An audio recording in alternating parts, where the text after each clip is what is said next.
होली का पर्व नज़दीक है। इस पर्व को मनाने के पीछे कई कहानियाँ और कई मान्यताएं भी हैं। तो चलिए उन्हीं कुछ कहानियों और मान्यताओं के बारे में जानते हैं। दोस्तों, ज़्यादातर लोगों को होलिका और प्रहलाद वाली कहानी पता है, लेकिन इसके अलावा शिव जी, कामदेव और राजा रघु से जुड़ी भी मान्यताएं भी हैं, जो होलिका दहन से जुड़ी हैं। होलिका दहन से जुड़ी ये कथाएं और मान्यताएं हमें बुराई पर अच्छाई की जीत का संदेश देती हैं। वहीं इनसे समानता और एकता की शिक्षा भी मिलती है। हिरण्यकश्यपु राक्षसों का राजा था। उसका पुत्र प्रहलाद भगवान विष्णु का परम भक्त था। राजा हिरण्यकश्यपु भगवान विष्णु को अपना शत्रु मानता था।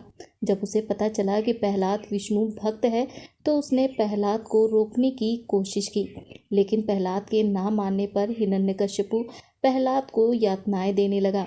हिरण्यकश्यपु ने प्रहलाद को पहाड़ से नीचे गिराया, हाथी के पैरों से कुचलने की भी कोशिश की, लेकिन भगवान विष्णु की कृपा से प्रहलाद बच गए। हिरण्यकश्यपु की होलिका नाम की एक बहन थी। उसे वरदान था कि वह अग्नि में नहीं जलेगी।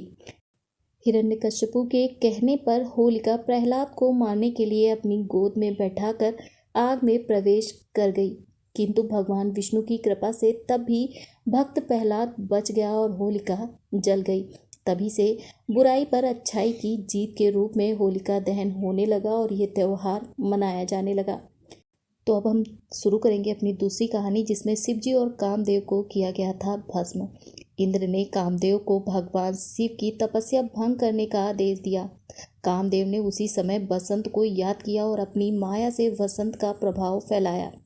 इससे सारे जगत के प्राणी काम मोहित हो गए। कामदेव का शिव को मोहित करने का यह प्रयास होली तक चला। होली के दिन भगवान शिव की तपस्या भंग हुई। उन्होंने क्रोध में आकर कामदेव को भस्म कर दिया तथा यह संदेश दिया कि होली पर काम यानी कि मोह, इच्छा, लालच, धन, मद इनको अपने पर हावी ना होने दे। तब से ही होली पर बसंत उत्सव और होली मंजलाने की परंपरा प्रारंभ हुई।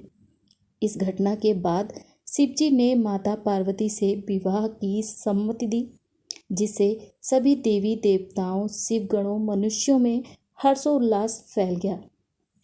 उन्होंने एक दूसरे पर रंग गुलाल उड़ाकर जोरदार उत्सव मनाया, जो कि आज होली के रूप में घर घर में मनाया जाता है। इसके साथ ही ये भी एक कारण है कि होली मनाने का राजा रघु के राज्य में डुंडा नाम की एक राक्षसी ने शिव से अमरत्व प्राप्त कर लोगों को, खास करके बच्चों को सताना शुरू कर दिया। भयभीत प्रजा ने अपनी पीड़ा राजा रघु को बताई।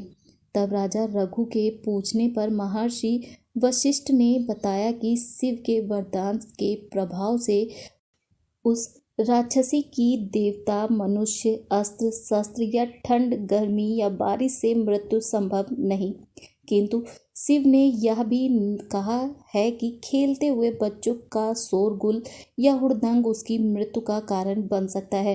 अतः ऋषि ने उपाय बताया कि फागुन पूर्णिमा के दिन शीत ऋतु की विदाई का तथा ग्रीष्म ऋतु के आगमन का होता है।